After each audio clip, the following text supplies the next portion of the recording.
Hello and welcome to WHO and today's virtual press conference on global health issues. It's Thursday, 10 April 2025, and we're here at WHO HQ in Geneva. Please, first of all, accept my apologies. We're having a huge delay today, but I hope topic-wise we can at least make it up to you. My name is Christian Lindmeier, and I'll walk you through today's press conference. Now let me introduce the participants here in the room. We have first and foremost Dr. Tedros Adhanom Ghebreyesus, Director General for WHO. Then we have Dr. Mike Ryan, Executive Director for WHO's Emergencies Program. Dr. Maria van Kerkhove, Director ad Interim for Epidemic and Pandemic Preparedness and Prevention. On her side is Dr. Abdi Rahman Mahmoud, Director Interim for Alert and Response Coordination.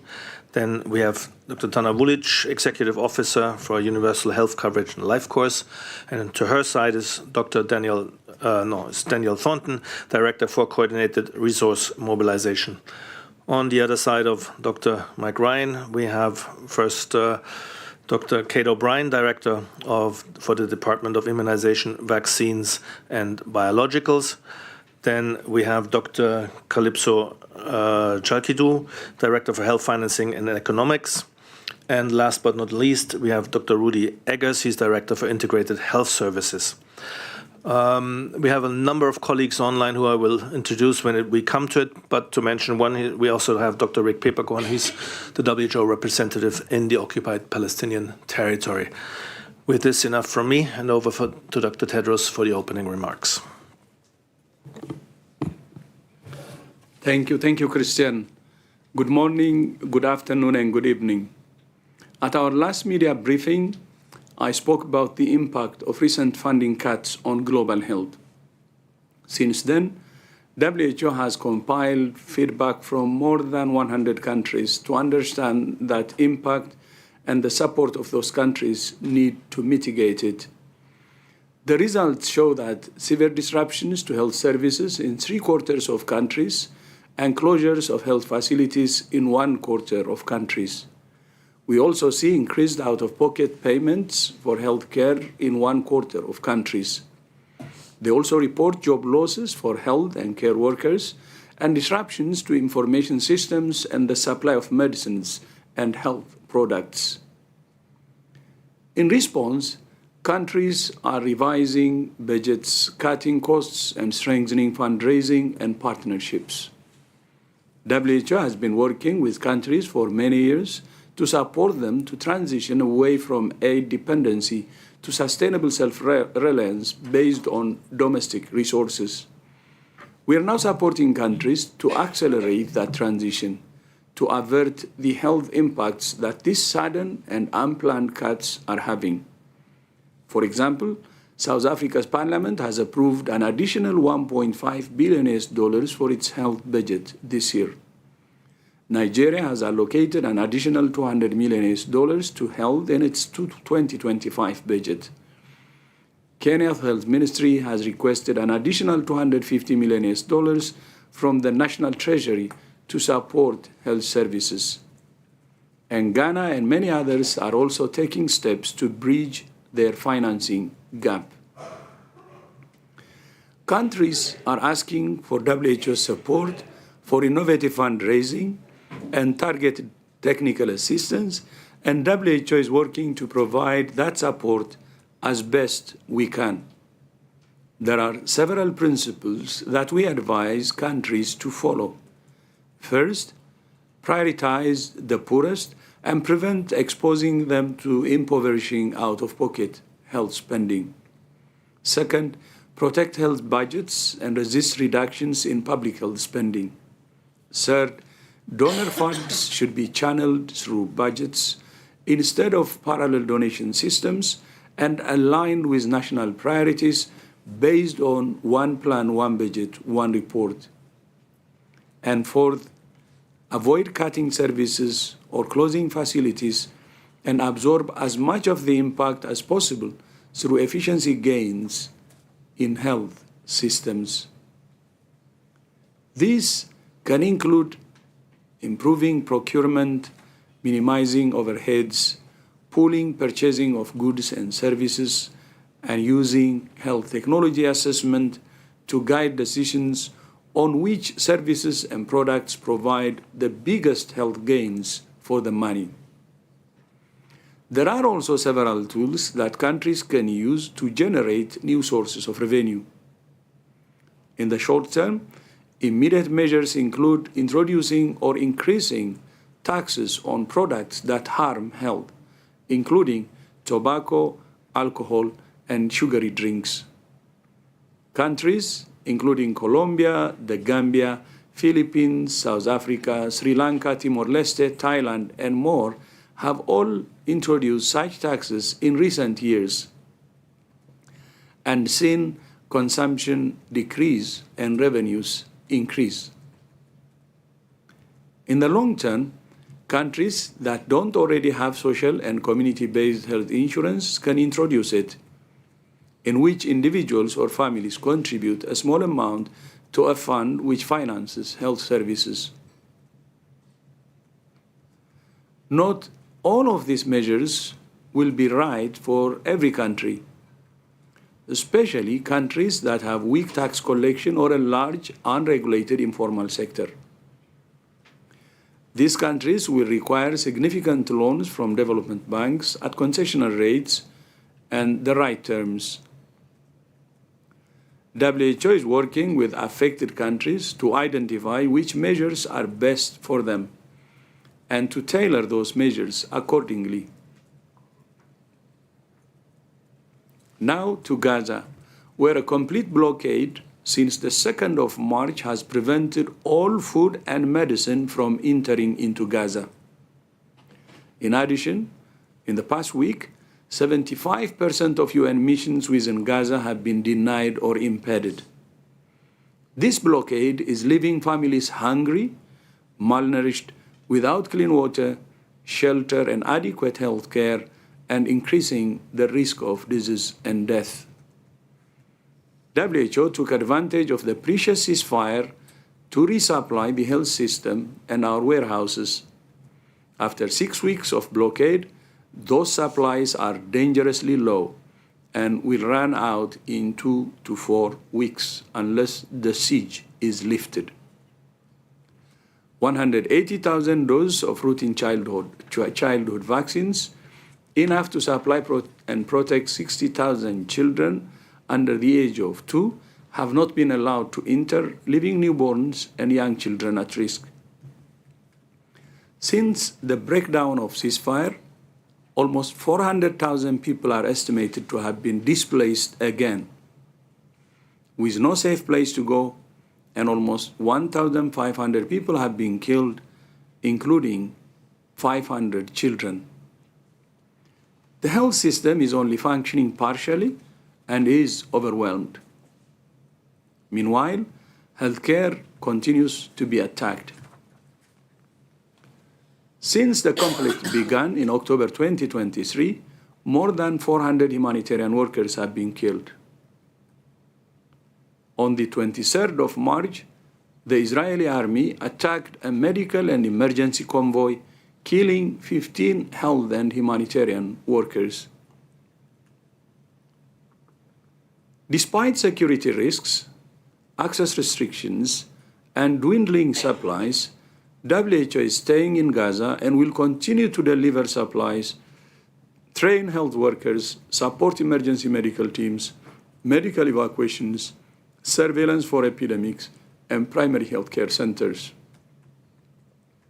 Yesterday, WHO and our partners evacuated 18 patients and 29 companions to Norway, Malta, Luxembourg, and Romania.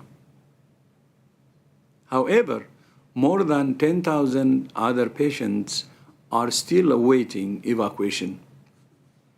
WHO calls for the urgent lifting of the aid blockade, the protection of health care, unimpeded humanitarian access across Gaza, the immediate resumption of daily medical evacuations, the release of hostages still detained in Gaza, and above all, a ceasefire. Peace is the best medicine. Now to Myanmar. 10 days after the earthquakes that hit Myanmar, over 3,600 people have been reported dead. 5,000 are injured, and almost 200 remain missing. Across the affected areas, people continue to face significant health challenges, including trauma-related injuries, mental health issues, and lack of access to care for non-communicable diseases, including diabetes and cardiovascular disease. With limited access to safe water, sanitation, and hygiene, there is an increased risk of disease outbreaks, including cholera, malaria, and dengue. 5 health facilities have been destroyed and 61 damaged. WHO and our partners are strengthening disease surveillance, and we have deployed experts to support response operations. So far, WHO has delivered 140 metric tons of specialist medical supplies, and more is expected to arrive from Dubai today. These supplies are being used by mobile clinics, providing emergency care to the affected communities. 15 emergency medical teams have also been deployed, made up of volunteer international health professionals. To support our work, WHO has launched a flash appeal for $8 million, and we ask countries, philanthropists, individuals to contribute, including through the WHO Foundation. Late last week, WHO convened more than 350 experts from 15 countries to test for the first time a new initiative for deploying and connecting health expertise during health emergencies. Knowledge and people, software and hardware.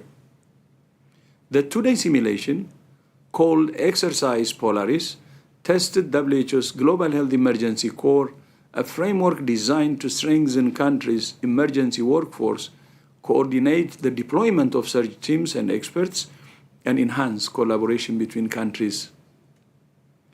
The exercise simulated an outbreak of a fictional virus spreading across the world. It was a rare opportunity for governments to test preparedness in a realistic environment, where trust and mutual accountability were as critical as speed and capacity. The exercise showed what worked well, including rapid information sharing and coordination of surge responses. It also showed what needs to be strengthened, including connections between technical leaders. Exercise Polaris reaffirmed that all countries must continue investing in their emergency health workforce and in scalable mechanisms that can expand rapidly and in a coordinated manner during crisis. Finally, today, WHO issued our first guidelines for the diagnosis, treatment, and care of meningitis. There are an estimated 2.5 million cases of meningitis globally each year. Many viruses, bacteria, fungi, and parasites can cause the disease. The most dangerous form is bacterial meningitis, which kills 1 in 6 of the people it strikes and leaves many others with lifelong disabilities.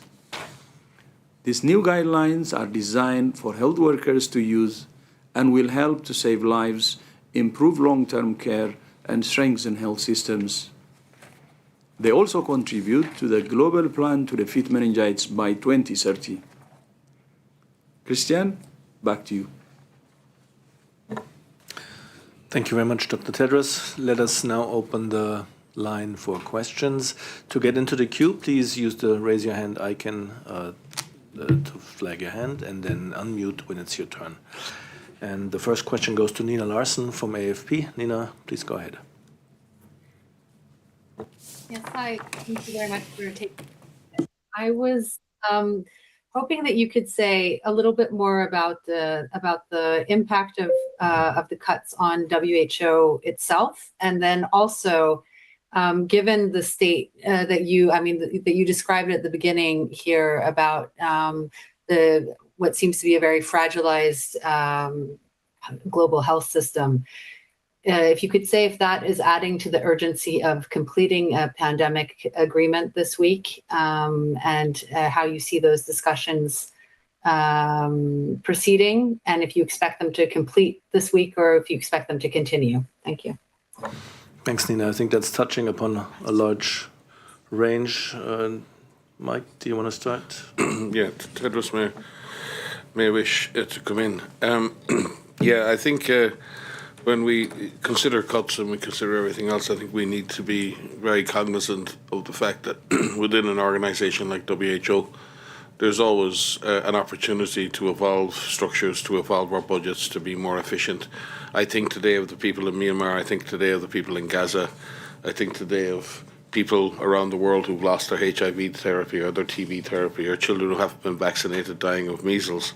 And in the hierarchy of suffering, any suffering at WHO is in the halfpenny space compared to what people around the world are suffering. However, we recognise that we're in a situation where, with the advice and with cooperation with our member states, we need to contract the amount of money we absorb as an organisation in order to do the work we do with our member states and in the field. And we're doing that.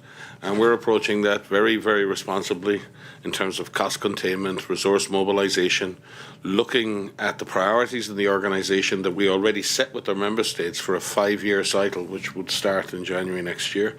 Within all of those deliverables, we are working at all levels to prioritise those deliverables, to work with the member states to agree what is the adapted work we will do, what is essential and must continue, what can be scaled back or postponed a little, and what can actually stop. And in the end of the day, we have to talk about what we can't do anymore, while trying to maximise all that we do.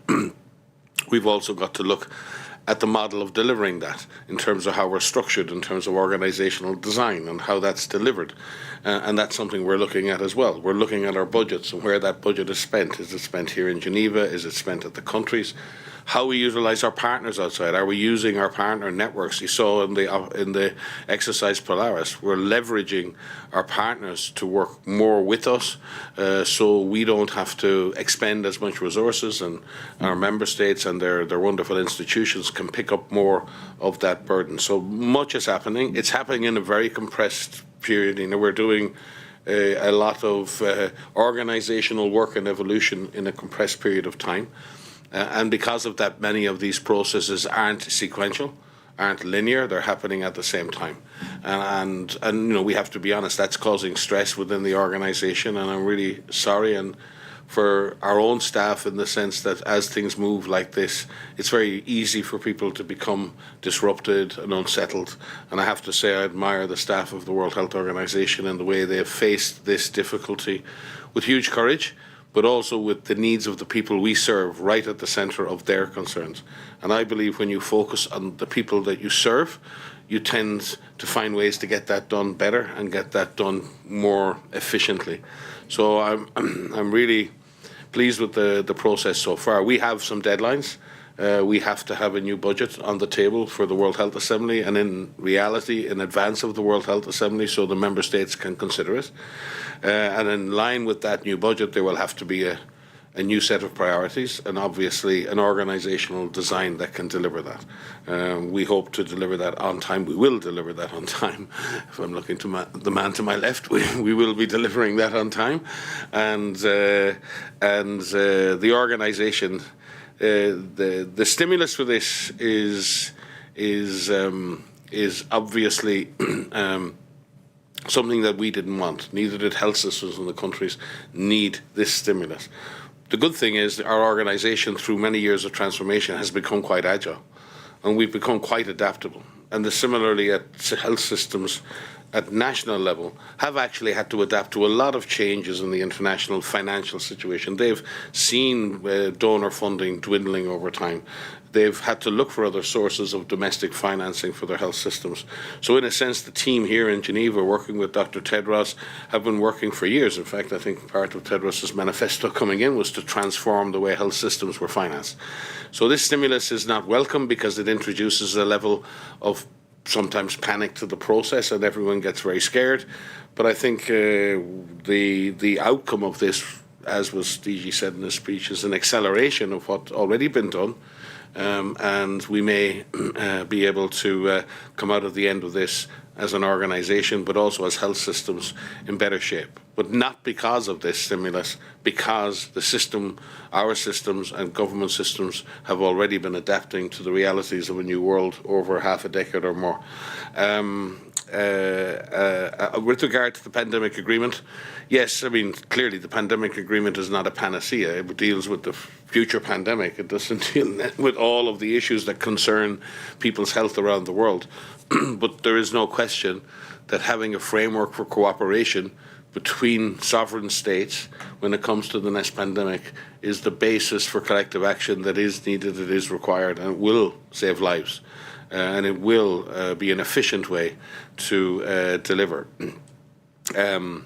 Recent modelling done with the World Bank and others looking at financial impacts of pandemics and annualising the cost of pandemics over many years show that if any agreement or any action or any investment were to shift the trajectory of the next pandemic by 1% or more, it would pay for all the preparedness activities that are envisaged. If someone asked you, if you give me 1%, if you move or change your behaviour 1%, you're going to get all of the resources you need to be able to live your life as you want. You'd say, wow, only 1%. So that's really where we are. Small changes in the trajectory of the future pandemic will save hundreds of thousands, if not millions of lives. And the member states are downstairs right now. They're negotiating. I must say they're incredibly hard-working people. They've been here every night this week until after midnight. They're doing their best and they're making steady progress. But there are difficult issues on the table, and this is where we all have to respect the sovereignty of each nation to approach a negotiation coming from their sovereign position and then seeing what they can do to work together. This agreement is not an agreement between WHO and nations. This agreement is an agreement between sovereign nations for collective action, which WHO will obviously support and facilitate depending on what they agree. Nothing is ever won until it's won, and nothing is ever lost until it's lost. So I won't presume to make a calculation as to how far forward we are. But I can tell you as a public health practitioner, having a framework that brings nations together and plans for the next pandemic will save thousands, if not millions of lives. Tedros. Thank you, Mike. I think Mike has covered most of it, but I just wanted to focus on the impact on WHO. Of course, in my speech, I focused on the impact of the countries affected because of the termination of the aid. But as you know, WHO has also been affected. We actually saw this coming. And as Mike said some years ago, this is in 2017, 2018, one of the major risks we have identified, not actually one of the major risks, the major risk we have identified was WHO's reliance on few traditional donors. And we said at that time, we need to stop this. Because if any one of the traditional donors withdraws, we may not be able to absorb the shock. So that's why we have decided at that time, as part of the transformation, to broaden our donor base. And we have developed several instruments, for instance, the investment round, which is starting to deliver. The WHO Foundation was established, which is starting to deliver. And also we asked our member states to increase the membership fee of the 194 countries, which broadens the donor base. And of course, we saw it coming, although we didn't expect that it would be the US, but we knew it could, any one of the traditional donors could do that. And that's why we had the instruments. So the solution going forward is to accelerate the implementation of the instruments we have designed to broaden the donor base. And the outcome of the implementation of this reform will be a WHO which is stronger and even more empowered that can absorb any shocks in the future. So this is something we have actually identified as a problem, and which we have instruments to tackle. Then it's a matter of accelerating those instruments. And then on the changes we're doing in order to address some of the acute challenges, as Mike said, we're doing prioritization, trying to focus on core value, and WHO will definitely be right-sized, sharpened, but we can make it more impactful as well. So that's what we're doing, and I hope this is an opportunity for WHO to emerge stronger and more empowered. So the prioritization and so on is also another area that we hope will help us in strengthening the organization. And then the last on pandemic agreement, I just wanted to add only, and just say what actually Mike said. The member states are working very hard, late into the night, and so impressed actually, and listening to each other and addressing the concerns that are coming from member states and finding a middle ground. And I think with that kind of commitment, I hope they will reach a deal. And but what I see, the hard work and so on, is very impressive, and I hope they will reach a deal. They should continue to listen to each other and find a middle ground, of course, but I hope they will do that. Thank you. And Christian, back to you. Thank you very much, both Dr. Mike Ryan, Executive Director, WHO Emergencies, and Dr. Tedros. Next question goes to Carmen Pound from Politico. Carmen, please go ahead and unmute.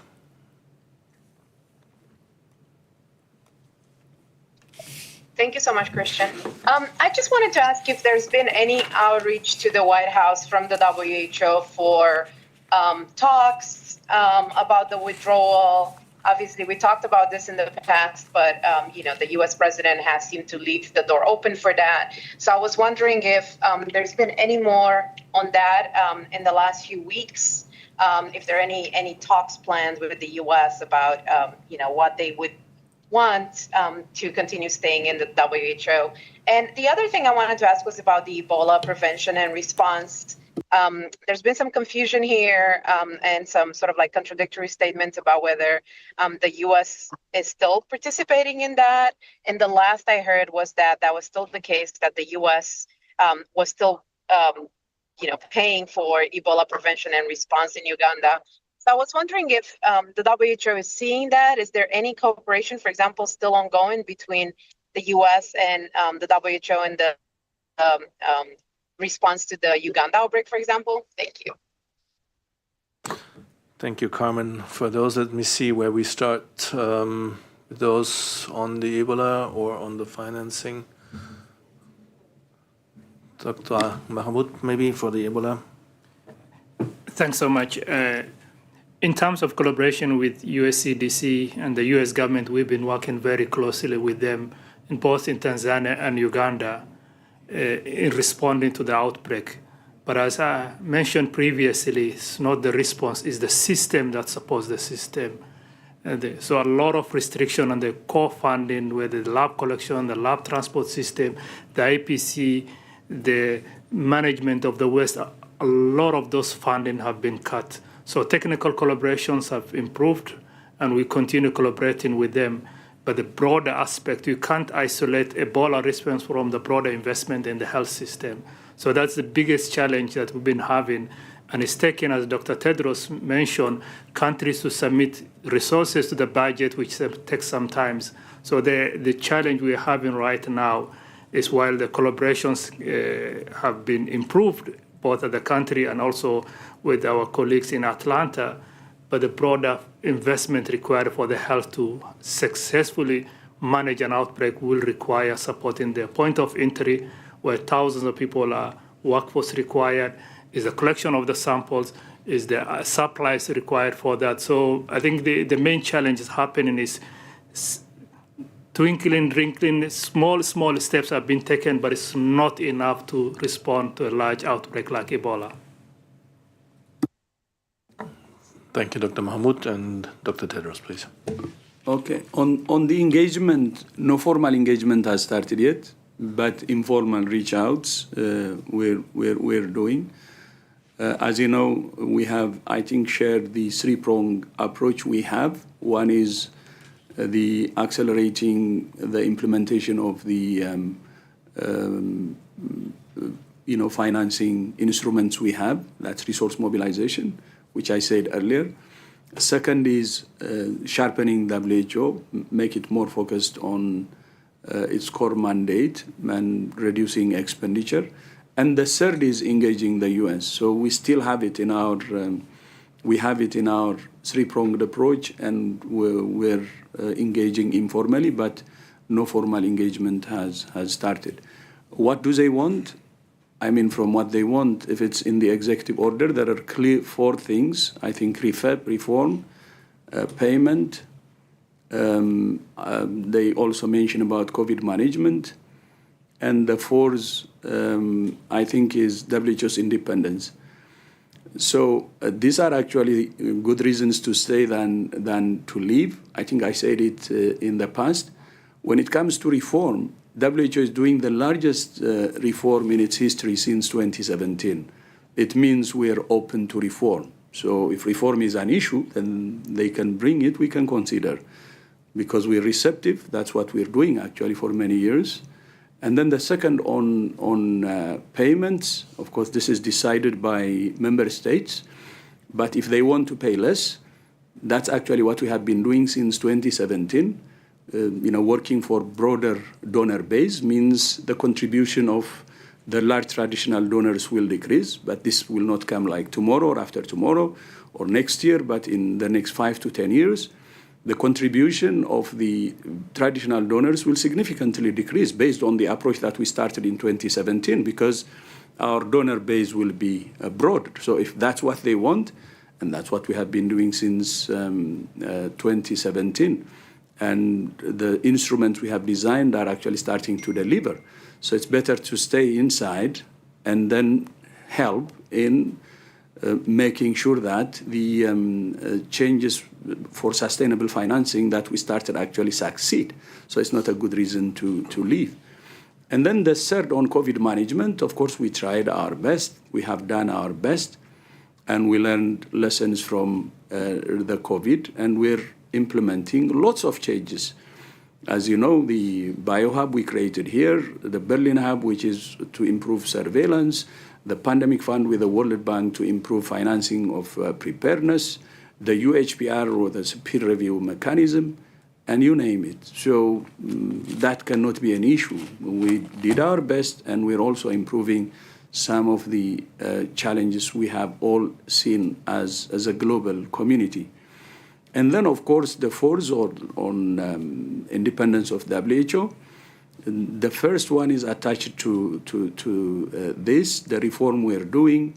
And also in our actions, I think what we're doing is to make WHO more empowered and independent. And if that's what they want, they can stay to contribute to make WHO more independent. But as many of you know, when the answer is no, especially if something that contradicts the values and principles of the organization, we have said no many times, and that's publicly.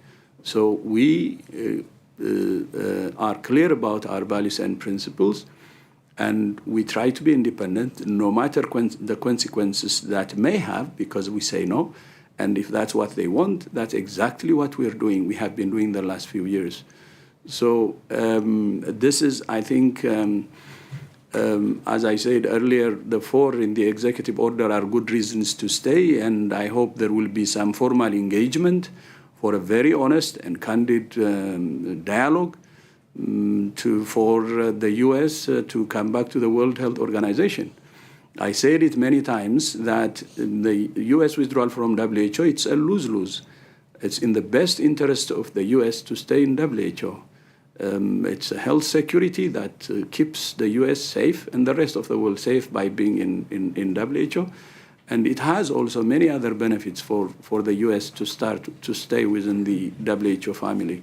And all the investment has been doing is in its own best interest. And that's what we believe, and I hope they will reconsider and join reconsider and join the WHO family. Thank you very much, Dr. Tedros. One hand went down, so the next question goes to Kerry Cullinan from Health Policy Watch. Kerry, please go ahead. Thank you, Christian. I see that there's 193 million outstanding members' assessed contributions. So I just wondered whether it was going to be possible for the WHO to get that money, because obviously it would help a lot with your financial situation. And then a clarification on the earlier question on the pandemic agreement. I wasn't clear that if agreement is not reached tomorrow, is there a window of opportunity for them to continue with the talks up until the World Health Assembly, or is it a hard stop tomorrow? Thanks very much. We seem to be one topic only today. We'll want to go over to Daniel Thornton, maybe. Want to start with Mike Ryan?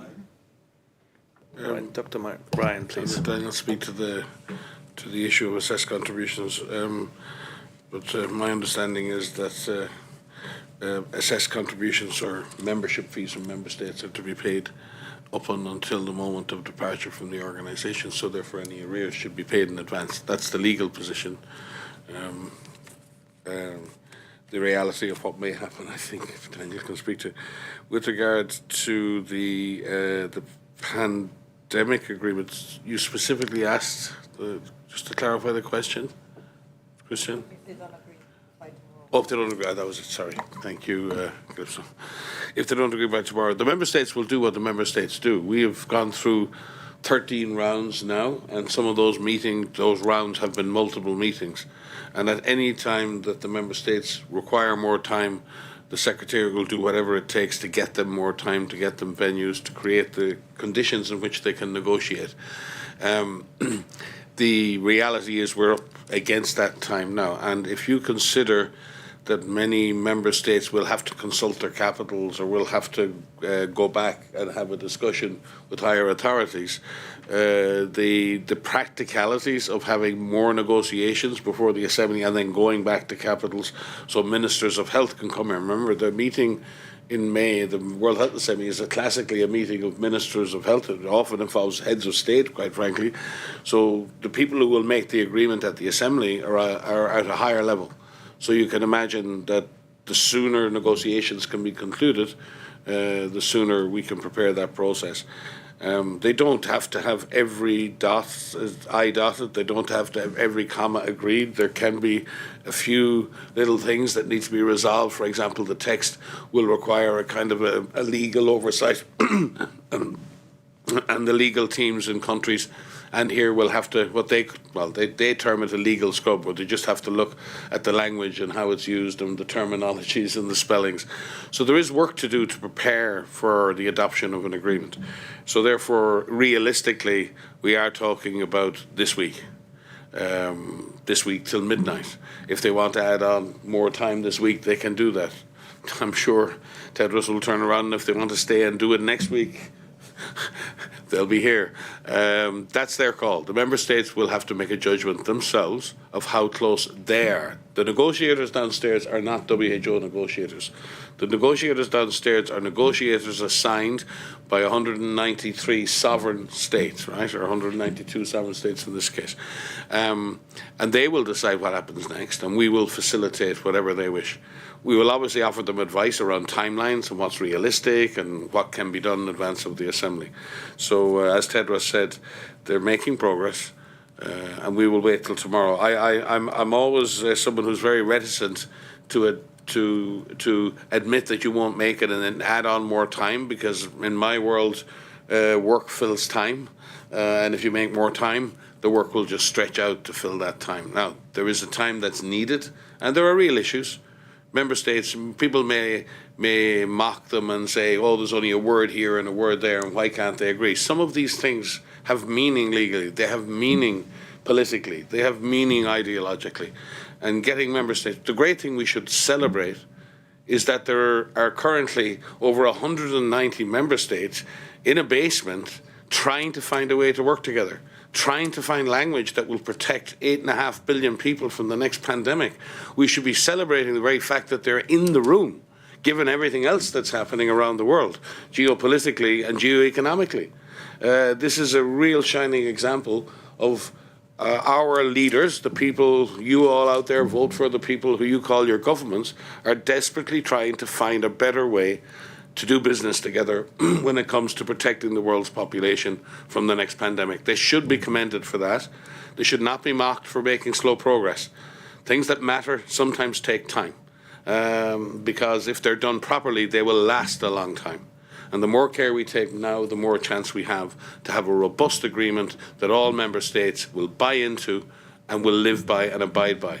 And for me, that's a very important process. For us who work in the front lines, I look at these texts and you can say, oh, what difference does it make? It makes a huge difference, because what it does is it sets out the rules of the game between member states.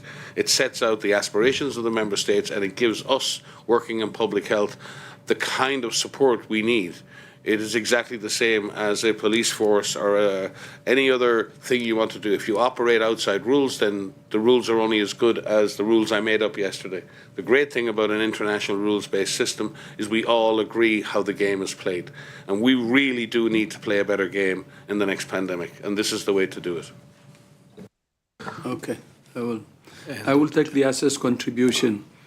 On the assess contribution, the member states have agreed to increase the assess contribution or membership fee in 2022 by 50%. This is part of our reform, sustainable financing, as I said earlier. And the 50% is paid through installments. And the installments, the first installment was paid for the program budget 24-25 after the decision in 2022. So this has nothing to do with the US withdrawal. This is something that's part of the reform we started in 2017, and the decision has been made in 2022. The first installment has been done for the program budget 24-25, and we hope the subsequent installments will also be done in due time. I think the 50% is expected to be completed by that's the 2030-2031 program budget. By the way, this increase of 50% agreed by member states is the largest in the history of the organization. The assessed contribution has been very constant until 2023, with slight increase, I think twice or three times, for a maximum of 3%. This shows the commitment of our member states to ensure sustainable financing for the World Health Organization, because that, I think, funding, membership fee, ensures WHO's empowerment. So we hope member states, as per their decision, they will honor their decision, or as per their pledge in 2022, they will honor their pledge, and that's what we're expecting. Thank you. Thank you very much, Dr. Tedros. And now the next question goes to Priti Patnaik from Geneva Health Files. Priti, please go ahead. Hi, thanks for taking my question. I was wondering if WHO wanted to comment on, the slew of tariffs that have been slapped across countries and how that impacts pharmaceutical supply chains, not just medical products, not just medicines, but also other medical products. Has there been an assessment of how it's going to affect your operations on the ground, for example, apart from increasing costs? Thank you so much. Thank you very much, Priti. I'm looking at Dr. Chalkidou. She's Director for Health Financing and Economics. Calypso, please. Thank you.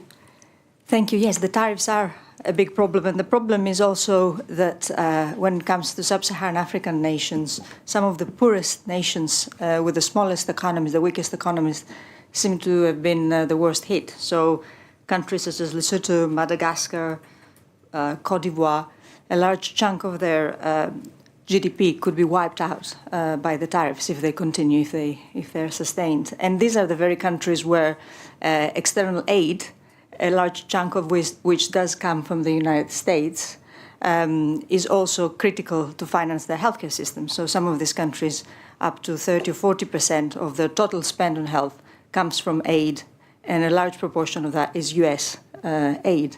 So it's unfortunately several things, several pressures that are challenging and will affect the way these countries function. Now, tariffs are not, pharmaceuticals are excluded. However, most of sub-Saharan Africa is reliant on imports of pharmaceuticals. The continent is a net importer of pharmaceutical products. And so if you put this together with the fact that the more general financial crisis, devaluation of currencies, depletion of foreign exchange reserves, and very sticky inflation, if you put all this together, really the bill for importing pharmaceutical products is going to get bigger. And again, at the same time, we see institutions such as PEPFAR, USAID, who purchased on behalf of countries and donated, in fact, products for specific diseases, especially HIV, TB, malaria. Those sources are also now being frozen or paused indefinitely. So it is a very critical situation. Thank you. Thank you so much, Dr. Jacquidou. And it looks like the next and last question goes to Jen Rigby from Reuters. Jen, please go ahead. Hi there, thanks for taking my question. I just wanted to ask about the measles outbreak in the United States and if WHO would like to see any more action being taken, and also if WHO is working with or hearing from the US CDC about that, since I think we had a notice out at the end of March, so a little while ago now. So yeah, an update on that, and is enough being done? So, thank you very much, Jen. Measles outbreak, where's Dr. Kate O'Brien, please. Yeah, thanks for the question. I'll just remind folks that measles is one of the most infectious viruses, and so measles anywhere is, in fact, measles everywhere. The U.S. is a country that had eliminated measles in the year 2000, which means that the only cases that are occurring in the U.S. are coming from importations of measles, and then the spread of measles within the population in areas, subpopulations, subcommunities in the U.S. that have insufficient immunization rates to stop the spread of the virus. And also just a reminder that measles is a deadly virus. I think people forget just how sick and how dead that virus can make you. And so it's a serious illness, notwithstanding that not everybody who is infected with measles has a serious case. I think what is clear is that the U.S. is working to control the outbreak and to shut the outbreak down. It is a multi-state outbreak. There are cases, as we reported in our disease outbreak news report, there are cases in many states. Obviously, the center of it is in Texas. And the most important thing, and I think this has been clearly stated by many people, including the Secretary, is that the measles vaccine is the most important intervention to stop this outbreak and to end the risk to individuals who are not immune. So I think for any country, as long as an outbreak is going on, not enough is yet happening. We could only say enough is happening when, in fact, the outbreak has ended. I'll just point out also that we have had a huge increase in the number of outbreaks over the past couple of years, largely related to the backsliding in immunization that occurred over the period of the COVID pandemic. So there are 58 countries that have not just outbreaks, but what we categorize as large and disruptive outbreaks in the past 12 months, which is a substantial increase compared with the number of countries having large and disruptive outbreaks in the preceding 12 or 24 months. So this is not just about one country, it's about action being needed on the part of many countries to really get a handle on measles and to shut down measles outbreaks and to continue making progress to get to elimination, which every country has made a commitment to do. So I think those are the main points, and I think I'll just end those comments by just again reminding you that measles vaccine is an incredibly safe vaccine, and it's incredibly effective vaccine. 2 doses of measles vaccine confers upwards of 95% efficacy, and a single dose confers over 90% efficacy. So anybody who does not, who has not been vaccinated, should certainly be doing whatever they can to get vaccinated, especially among young children who are some of the most at risk for severe consequences. Thank you very much, Dr. Kate O'Brien, Director for Immunization and Vaccines and Biologicals. Thank you very much. With this, we've come to the end of our questions. Thank you all very much for participating. We will send the audio files and Dr. Tedros' remarks soon after this briefings. For all other questions, please write to mediainquiries@who.int. And with this, over from me and back to Dr. Tedros for the closing remarks. Thank you. So thank you to members of the press for joining us today, and see you next time.